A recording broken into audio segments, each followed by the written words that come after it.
Assalamualaikum warahmatullahi wabarakatuh. Waalaikumsalam warahmatullahi wabarakatuh. Baiklah, di sini kami akan membahas tentang materi teori belajar kognitivisme. Sebelum itu, kami ingin memperkenalkan diri terlebih dahulu. Perkenalkan nama saya, Zian Afetra dengan NIM 230051112 dan kelompok saya yaitu anggota kelompok saya yaitu Sylvia Meputi dengan NIM 230051000 dan Cindy Rahmayuni dengan NIM 230051101 dan Fadila Delisa Ananda dengan NIM 230051115 dan serta Rehan Munandar dengan NIM 230055097.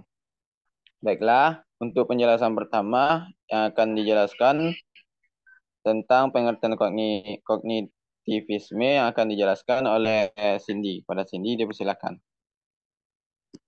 Baik, terima kasih moderator. Baiklah, saya akan menjelaskan materi yang pertama terkait dengan teori belajar kognitivisme, yaitu yang pertama pengertian kognitivisme. Sehubung dengan kelemahan teori behaviorisme yang telah dikemukakan sebelumnya, banyak para ahli dan pemikir pendidikan yang kurang puas terhadap ungkapan para behavioris bahwa belajar sekedar hubungan antara stimulus dan respon. Perubahan dari behaviorisme ke kognitivisme bukanlah perubahan yang linear, lurus, serta merta. Terjadi apa yang disebut dengan revolusi kognitif. Revolusi kognitif adalah gerakan intelektual yang terjadi pada tahun 1950-an. Saat itu terjadi komunikasi dan riset antar disiplin yang intensif yang esensi tidak menyetujui penerapan konsep behaviorisme yang mengabaikan proses mental dan pikiran itu. Teori kognitif diawali oleh perkembangan psikologi Gestalt yang dipelopori oleh Max Wertheimer. Walau sebenarnya seperti halnya dengan teori behaviorisme, kehadirannya dapat dirunut ke belakang ke masa Yunani kuno, berawal dari filsafat Plato dan Aristoteles. Namun yang disebut sebagai pengembangan teori ini adalah Jean Piaget, seorang ahli psikologi perkembangan kelahiran Swiss. Definisi kognitif berasal dari kata cognition yang mempunyai persamaan dengan knowing, yang berarti mengetahui. Dalam artian luas, kognitif atau kognisi ialah perolahan penataan penggunaan pengetahuan dari Muhyiddin 2005 nomor 65. Teori belajar kognitif lebih mementingkan proses belajar daripada hasil belajar. Teori ini menekankan perilaku seseorang ditentukan oleh persepsi serta pemahamannya tentang situasi yang berhubungan dengan tujuan belajar. Model belajar kognitif merupakan suatu bentuk teori belajar yang sering disebut sebagai model perseptual. Belajar merupakan perubahan persepsi dan pemahaman yang tidak selalu dapat terlihat sebagai tingkah laku yang nampak. Teori ini berpandangan bahwa belajar merupakan suatu proses internal yang mencakup ingatan, retensi, pengolahan informasi, emosi, dan aspek kejiwaan lainnya. Belajar merupakan aktivitas yang melihatkan proses berpikir yang sangat kompleks. Selanjutnya yaitu perspektif kognitif dibagi menjadi tiga jenis, yaitu yang pertama, pengetahuan deklaratif. Pengetahuan yang dapat dinyatakan dalam bentuk kata atas atau pengetahuan kontekstual yang rentangnya luas bisa tentang fakta konsep pengalaman pribadi atau tentang hukum aturan. Yang kedua, pengetahuan prosedural. Pengetahuan tentang tahap-tahap atau proses-proses yang harus dilakukan how to do dan dicirikan oleh adanya praktik dari suatu konsep. Yang ketiga, pengetahuan kondisional. Pengetahuan tentang kapan atau mengapa, when atau why suatu. Pengetahuan deklaratif dan pengetahuan prosedural yang digunakan. Pengetahuan ini sangat penting karena menentukan kapan penggunaan konsep dan prosedur yang tepat dalam memecahkan masalah. Sekian materi saya, kembali kepada moderator. Oke, terima kasih kepada Cindy. Untuk materi selanjutnya akan dijelaskan oleh Dila. Kepada Dila dipersilakan.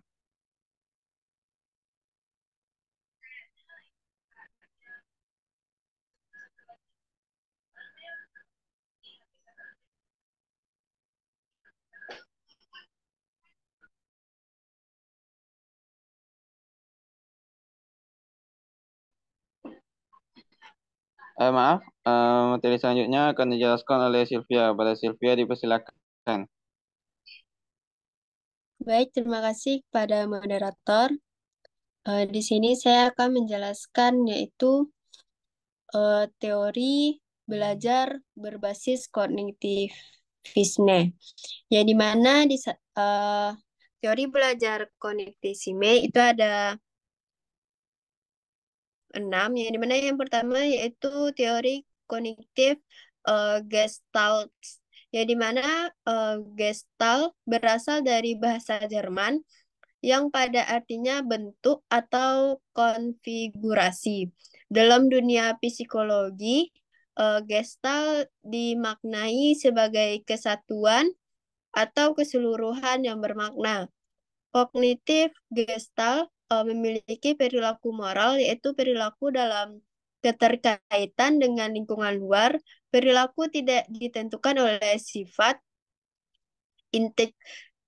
intrinsik dari keseluruhan pokok dari Gestalt, yaitu pengelompokan. Pentingnya grouping dijelaskan melalui hukum Gestalt, di mana itu ada satu proximity, kedekatan objek yang berada atau berdekatan satu sama lain. Yang kedua ada simetri, yaitu kesamaan. Yang ketiga yaitu contion, yaitu kesinambungan objek yang membentuk garis sambung cenderung mengelompok. Selanjutnya ada teori belajar medan kognitif dari Carl Lewin, yang dimana Carl Lewin mengembangkan teori belajar medan kognitif dengan menaruh perhatian kepada kepribadian dan psikologi sosial. Lewin memandang bahwa setiap individu berada di dalam satuan medan kekuatan yang bersifat psikologis, yaitu disebut ruang hidup atau life spasi. Belajar berlangsung sebagai akibat perubahan struktur kognitif. Perubahan struktur kognitif itu merupakan hasil dari dua ketentuan. Satu dari struktur medan kognitif itu sendiri, yang lain dari kebutuhan motivasi internal individu. Selanjutnya ada teori kembang kognitif Jean Piaget, yang dimana teori perkembangan kognitif disebut sebagai pola teori pengembangan intelektual atau teori pengembangan mental.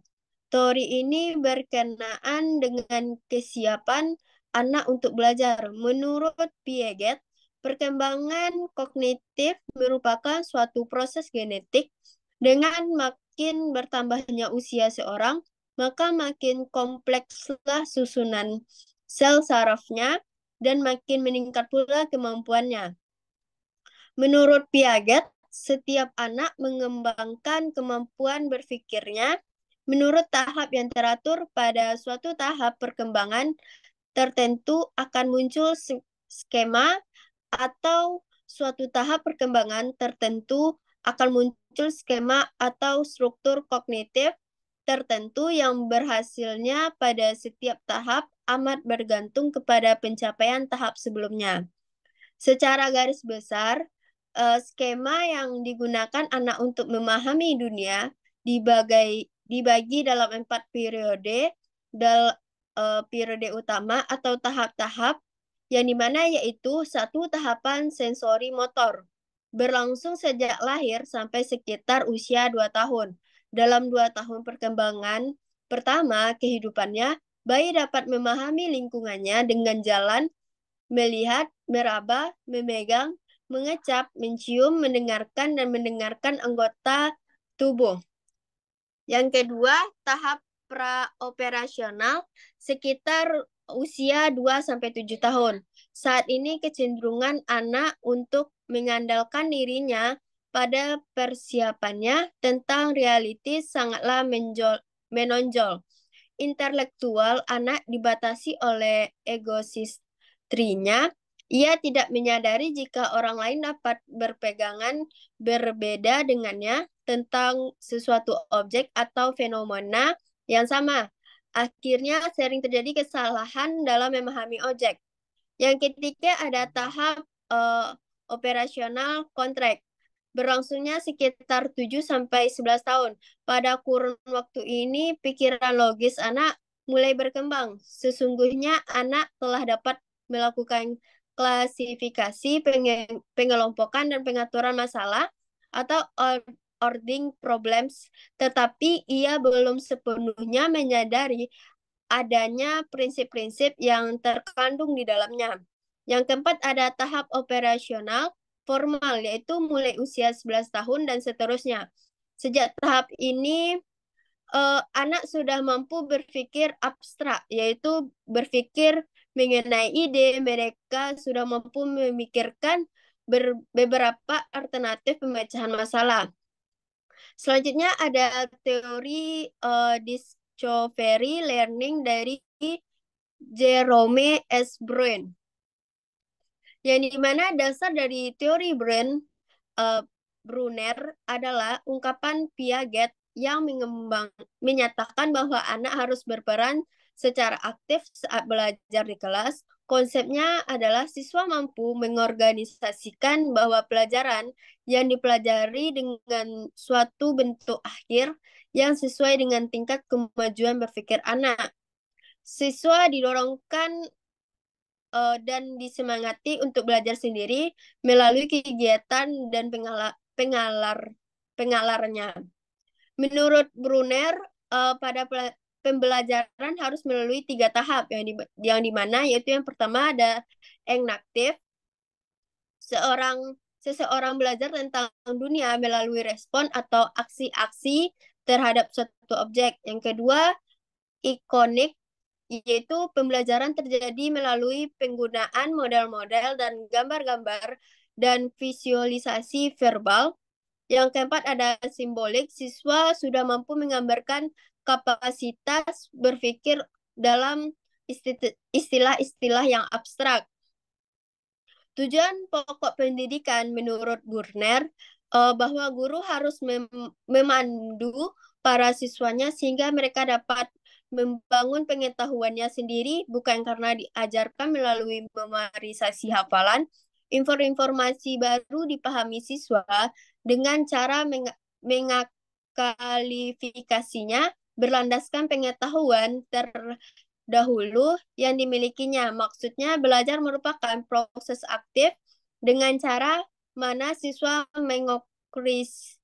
mengkonstruksi gagasan baru atau konsep baru berlandaskan pengetahuan awal telah dimiliki. Yang kelima ada teori belajar dari Robin M. Gagne, yaitu teori Robin Gagne tentang pembelajaran terdiri dari 3 prinsip, yaitu syarat-syarat pembelajaran, 9 periwisata pembelajaran, dan taksonomi hasil belajar.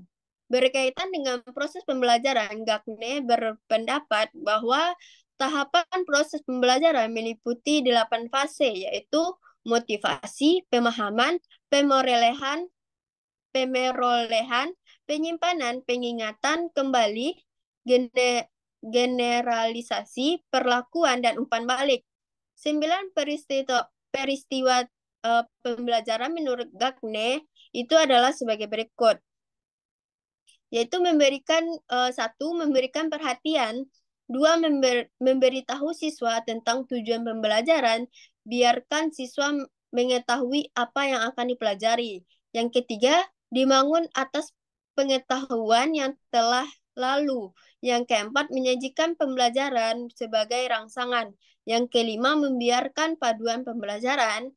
Keenam, menampilkan kinerja.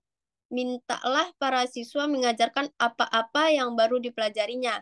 Yang ketujuh, memberikan umpan balik, beritahu siswa kinerjanya masing-masing. Kedelapan, menilai kinerja, menilai siswa tentang pengetahuannya mengenai topik pelajaran.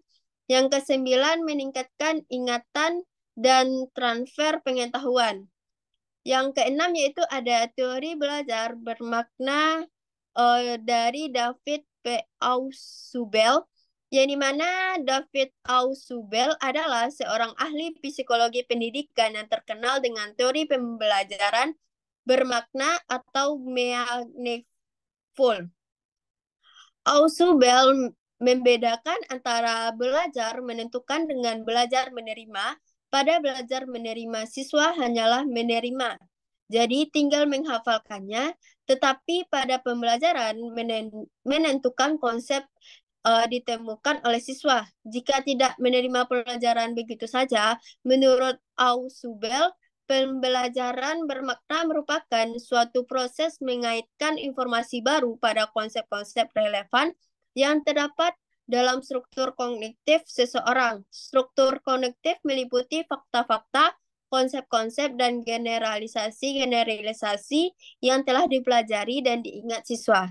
Sekian materi dari saya kembalikan kepada moderator. Terima kasih kepada Sylvia. Untuk materi selanjutnya yaitu materi tentang kelebihan teori belajar kognitif dan kelemahannya akan dijelaskan oleh Fadila. Kepada Fadila dipersilakan. Baik, di sini saya akan menjelaskan materi tentang kelebihan teori belajar kognitif.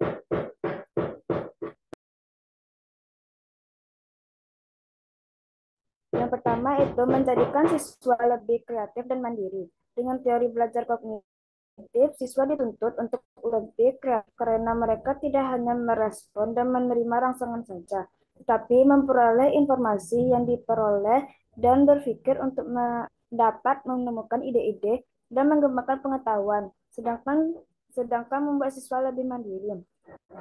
Contohnya seperti pada siswa mengerjakan soal siswa bisa mengerjakan sendiri karena pada saat belajar siswa menggunakan pikirannya sendiri untuk mengasah daya ingatnya tanpa bergantung dengan orang lain. Yang kedua, membantu siswa memahami bahan belajar secara inicial mudah. Teori belajar kognitif membantu siswa memahami bahan ajar lebih mudah karena siswa sebagai peserta didik merupakan peserta aktif di dalam proses pembelajaran yang berpusat pada cara peserta didik mengingat, memperoleh kembali dan menyimpan informasi dalam ingatannya, serta menekankan pada pola pikir peserta didik sehingga bahan ajar yang ada lebih mudah dipahami. Yang kedua, kelemahan teori belajar kognitif. Kelemahan teori belajar kognitif yang pertama ada teori tidak menyeluruh untuk semua tingkat pendidikan. Sulit dipraktikkan khususnya di tingkat lanjut. Beberapa prinsip seperti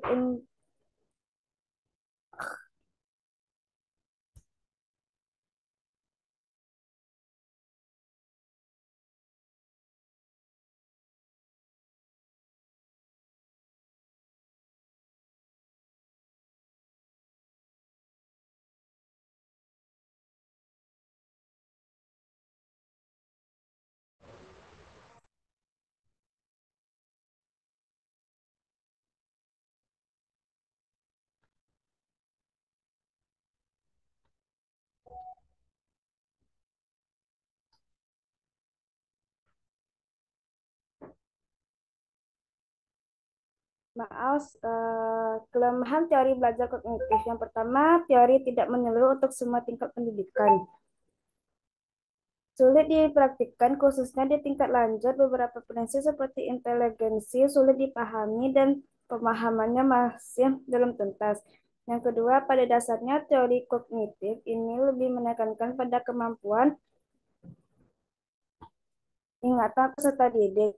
Dia mempunyai ingatan masing-masing peserta didik sehingga kelemahan yang terjadi di sini adalah selalu menganggap semua peserta didik itu mempunyai kemampuan daya ingat yang sama dan tidak dibeda-bedakan. Yang ketiga, ada kalanya juga dalam metode ini tidak memperhatikan cara peserta didik dalam mengeksplorasi atau mengembangkan pengetahuan dan cara-cara peserta didik dalam mencarinya. Karena pada dasarnya masing-masing peserta didik memiliki cara yang berbeda.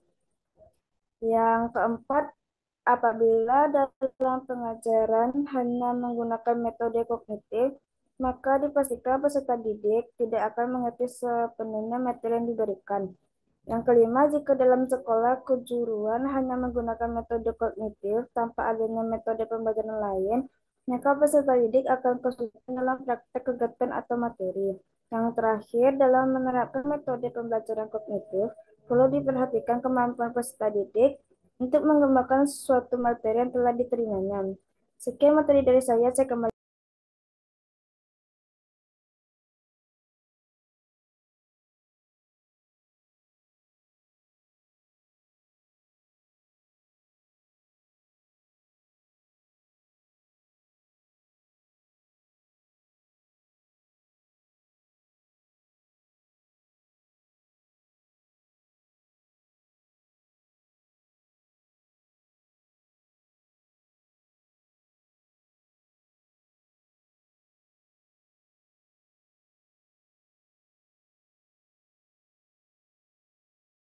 Baiklah, terima kasih kepada Fadilah. Untuk materi selanjutnya, yaitu tentang pengimplementasikan teori belajar kognitivisme yang akan dijelaskan oleh Sylvia. Kepada Sylvia dipersilakan. Baik, terima kasih kepada moderator. Saya akan menjelaskan pengimplementasikan teori belajar kognitivisme, yang dimana untuk memperoleh gambaran yang lebih luas, jelas tentang teori belajar kognitivisme. Di bawah ini disajikan beberapa prinsip penerapannya menurut Natusion 1982. Yang dimana yang pertama, belajar berdasarkan keseluruhan. Dalam teori ini dianggap bahwa keseluruhan itu lebih memiliki makna dari bagian-bagian.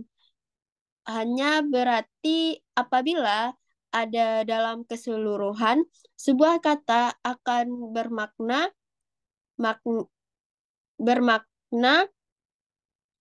ada dalam sebuah kalimat. Demikian juga kalimat akan memiliki makna apabila ada dalam suatu rangkaian karangan. Makna dari prinsip ini adalah bahwa pembelajaran itu bukan berangkat dari fakta-fakta, akan tetapi meski berangkat dari suatu masalah. Melalui masalah itu murid dapat mempelajari fakta. Yang kedua, anak yang belajar merupakan keseluruhan. Prinsip ini mengandung pengertian bahwa mempelajarkan anak itu bukanlah hanya mengembangkan intelektual saja, akan tetapi mengembangkan pribadi anak seutuhnya. Apa artinya kemampuan intelektual? Makalah tidak diikuti sikap yang baik atau tidak diakui oleh pengembangan seluruh potensi yang ada dalam diri anak. Oleh karenanya, mengajar bukanlah menumpuk memori anak dengan fakta-fakta yang lepas, tetapi mengembangkan seluruh potensi yang ada dalam diri anak. Selanjutnya, yang ketiga itu belajar berkat insik. Telah dijelaskan bahwa insik adalah pemahaman terhadap hubungan antar bagian di dalam suatu situasi permasalahan. Dengan demikian, belajar itu akan terjadi manakala dihadapkan dengan suatu persoalan yang sudah dipecahkan. Belajar bukanlah menghafal fakta. Melalui persoalan yang dihadapi itu, anak akan mendapat insik yang sangat berguna untuk menghadapi setiap masalah. Yang keempat yaitu belajar berdasarkan pengalaman. Pengalaman adalah kejadian yang dapat memberi arti dan makna kehidupan seperti perilaku individu. Belajar adalah melakukan reorganisasi pengalaman-pengalaman masa lalu yang secara terus-menerus disempurnakan. Apabila seorang anak kena api, maka kejadian akan memberi pengalaman setelah ia mengolah, menghubungkan, dan menafsirkan bahwa api merupakan suatu yang dapat menimbulkan rasa sakit sehingga ia bisa menyimpulkan dan menentukan sikap bahwa api harus dihindari. Akan tetapi kemanusiaan anak akan merekognisasi pengalamannya bahwa api itu ternyata besar juga manfaatnya dan tidak selalu berbahaya. Inilah hakikat pengalaman. Dengan demikian, proses pembelajaran adalah proses memberikan pengalaman-pengalaman yang bermakna untuk kehidupan anak.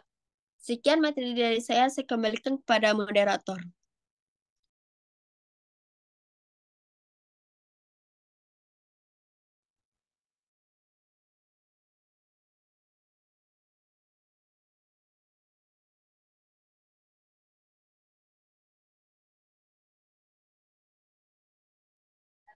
Baiklah, terima kasih kepada Sylvia. Untuk materi selanjutnya akan dijelaskan oleh Rehan. Kepada Rehan, dipersilakan. Terima kasih moderator. Saya akan menjelaskan tentang perbedaan teori belajar kognitivisme dan behaviorisme. Menurut aliran behaviorisme, belajar pada hakikatnya adalah pembentukan asosiasi antara pesan yang ditangkap panca indera dengan kecenderungan untuk bertindak atau hubungan antara stimulus dan respon, S atau R. Oleh sebab itulah teori ini dikenal atau disebut dengan teori stimulus respon. Teori-teori yang termasuk dalam kelompok behavioristik diantaranya cognitionisme dengan tokohnya Thorndike Glacial Conditioning, dengan tokohnya Pavlov Operant Conditioning, dan dikembangkan oleh Skinner Systematic Behavior, yang dikembangkan oleh Clerk Hull Continuous Conditioning yang dikembangkan oleh Edwin Guthrie. Teori belajar kognitif lebih menekankan pada belajar bukan suatu proses yang terjadi dalam akal pikiran manusia. Pada dasarnya, belajar adalah suatu proses usaha yang melibatkan aktivitas mental yang terjadi dalam diri manusia sebagai akibat dan proses interaksi aktif dengan lingkungan untuk memperoleh suatu perubahan dalam bentuk pengetahuan, pemahaman, tingkah laku, keterampilan, dan nilai sikap yang bersifat relatif dan berbekas. Sedangkan teori yang termasuk dalam kelompok kognitif holistik diantaranya teori Gestalt dengan tokohnya Kafka, Kofler, dan Wertheimer.